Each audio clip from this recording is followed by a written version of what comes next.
Just when you thought we had moved past Dustborn, oh no, more news comes out. What's going on, everybody? Hi, I'm Craig. Good morning. Welcome to the Side Scrollers podcast channel. If you guys are new, make sure you hit this subscribe button and join the 101,000 normal men. Hey, quick reminder, we're going to be live today at 11 a.m. Central Time talking about this story and a bunch of other stories with our live show. Hopefully you guys come and join us. We'd love to see you guys there. Okay, so let's talk Dustborn. Now, Arch is somebody who comes on our show every other Wednesday.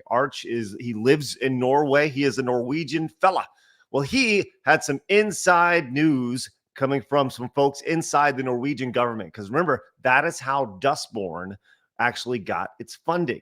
Now, the original talk was that it was funded at like $150,000. And on the surface, you're like, man, that's not a whole lot of money for development of a game. But I guess they got a grant and, all this stuff. Well, Arch had a video released this morning, and he talks about how this insider within the Norwegian government talked about how much money they actually made, how much money they were actually granted by the government, how much money they were actually granted from taxpayers' money. It's insane. Let's go check this video out. Once again, go check out the Archcast channel. I'll put a link to this full video down below for you to check out. We're going to watch about 3 or 4 minutes of it. The full video is about 17 minutes. Full video down below for you guys to check out. So let's just check out a few little snips of this. As a reference here, the first 347 of this, he talks about the rundown as well as how it got to this point and some of the money that was given to it, the $150,000, as well as how it was mainly given based off of pretty much the ideology as opposed to really having any tangible idea of what the game was going to be. It didn't have any graphics put in place, didn't have any rundown of what the game was going to sound like or look like, no examples of it, and they still gave them money. Let's go to continue on with this here. So, I've been given access to some of the application documents due to a fellow Norwegian. Thank you very much, by the way. The documents have been very interesting to read. And they have been given a lot more money than we originally thought. To begin with, the allegation was that it received something along the lines of $1 million total. See, immediately, that sounds very low. $1 million total to develop a video game. It's possible, sure, but it'd be a rather shoestring budget, particularly in Norway. Well, they got a bit more than that. So the actual budget for the game was 36 million Norwegian kroners. It actually ended up at 43.8 million Norwegian kroners, which is around about $4 million odd dollars or so. $4 million, 100, 200. Thousand roundabout. So about 4 times the initial estimate. Now, so $4 million is what we're talking about here for the development of Dustborn. We'd heard everything from, like I said, I mentioned $150,000 up to $1 million. No, 4x that. And what did you get? Oh, we're going to get to that. Hey, if you're new, make sure you guys hit the subscribe button and join us. We are continuing to grow a little bit more every day. Hit the thumbs up button. We'd really appreciate that. Let's keep going, baby. mind you, a part of that is the so-called egenandel, which is the portion that the company must put up to be awarded the funds. Basically, if you ask for, say, $1 million, the government might come back and go, okay, we're willing to fund this, but you have to pay, say, 10% on your own accord. And you must then be able to prove that you have that 10% to spend. So that's the egenandel. The rest is tilskudd, which is literally just additives. This is the money that the game has been given, mind you. These were not loans, and if they were, they would be something like zero interest loans, but far more likely, these were simply just gifts granted to the game to the tune of 4 million euros to create propaganda. And weirder still, there are large portions of this that have been redacted due to some sort of duty of silence. Now, tell me that doesn't sound incredibly fishy. The idea that they're going to redact information from government forums. I mean, we see that all the time in the United States. Look, we all know governments are shady as shit, right? We all understand that. We all know we shouldn't trust the government. We get it, right? We all understand that. I'm sorry, my phone's like calling the FBI right now. FBI, open up. Anyways, with that said, yeah, so the idea that there's actually redacted information on this, you wonder what's behind here. And by the way, can we give it up for Arch with his crazy Norwegian accent, which is just wonderful and makes him sound so much more official. It's great. Sorry. So we're at $4 million. Insane. Many of you also know that my family runs an automation business. We too have received governmental grants. Now, we've got contracts with, companies in Japan and across the world, so I'd argue that we deserve it, but I have never before seen anything like this.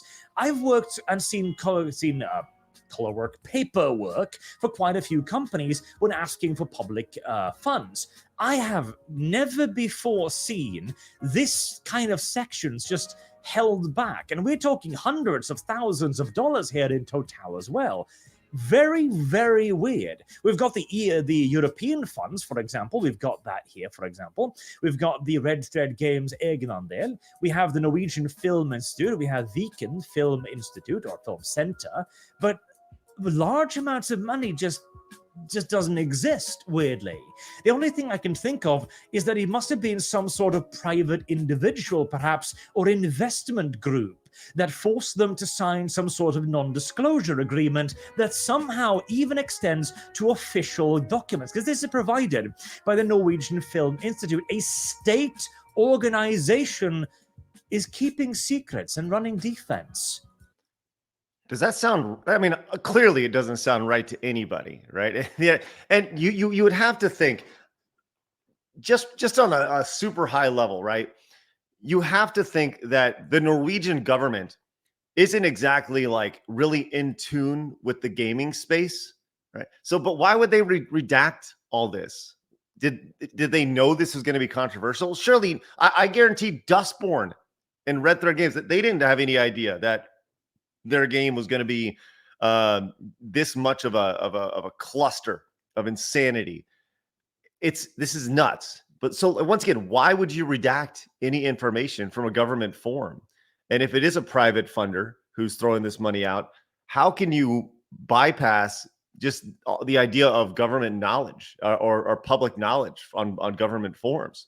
That's what's crazy about this whole thing. Wow. Let's keep going. There's just a little bit more. Weird, isn't it? Yes. So, and this wasn't the only money they got either. They also got a launch additive for a further like $200,000 odd as well, just to get the game out the door. And what did the game earn? Because here's the thing. I am not at all opposed to these funds. Not at all. Not in the slightest. Because Norway looked over to Sweden and saw a thriving games industry and thought to itself, why can't we have this? Because there is no reason we can't. Norway is a very wealthy nation.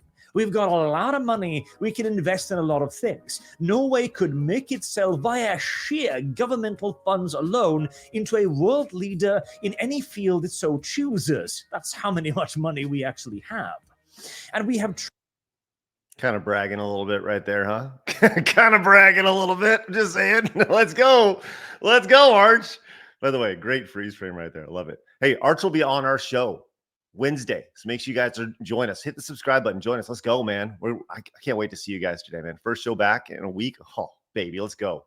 Tried in many cases, but we never allocate the funds effectively. Instead, we give it to a governmental agency with zero oversight, and we just allow them to waste all of it. Millions of dollars just flowing right out of our coffers, achieving nothing. Oh, Arch, don't sell Dustborn short, because, hey, it has been around. It has received lots of publicity, so much so that it was actually at Tokyo Game Show in the last couple weeks. You guys remember seeing this? I don't know if you saw this being passed around on Twitter. This is from my Twitter thread. The buzz has reached fever pitch for Dustborn in Japan. They had a corner booth right at the end, an end cap booth at Tokyo Game Show. They actually had another shot here. Now, this is the dude. This is the guy right here who's like the main guy behind Dustborn, this white dude who's really upset with his own self. Anyways, the buzz did not go over well. As a matter of fact, you can see what happened over here on Steam Charts, which is my favorite website in the world right now, or SteamDB. It currently has 4 players, capping out at 14 total players in the last 24 hours. There is some data around this suggesting that it sold 7,500 copies. And I do encourage you to watch the entire video from Arch, because he goes into that a little bit further and the amount of money that was generated from this. Let me just say this. Didn't come close to even close to breaking even, right? Based off of the total number that has been sold versus the revenue with the splits on Steam and all that stuff.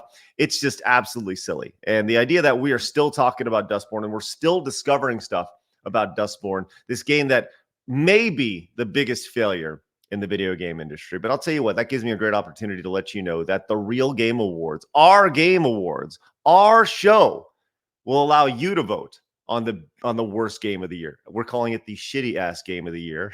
For those who have been following me for a long time, you get that reference. But we're opening up Game of the Year nominations today, right now, over at therealgameawards.com. This is you can become a member over there. It's $30 a year. I encourage you to go over there and check it out. If you are in, this is now the nitty gritty right now with the Real Game Awards. So we'll be opening up. I think tomorrow we're going to be opening up the worst game of the year. So maybe you can nominate Dustborn for that. It's totally up to you. But if you want to be a member, it's $30 a year. And I'll tell you what, because Alyssa Mercante is so wonderful, that Kotaku writer, I've actually given everybody.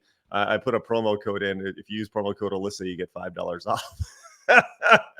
Like to thank Alyssa for that. If you guys are new, make sure you guys hit the subscribe button and join us. Once again, we're going to be live with Yellow Flash, Savvy, and My Nerdy Home coming up at 11 a.m. Central Time today. We're going to be live Monday through Friday. Hit the subscribe button down here. Watch another video up here. I'll see you guys at 11 a.m. Central Time when we're back live after a week away. So excited. See you guys shortly.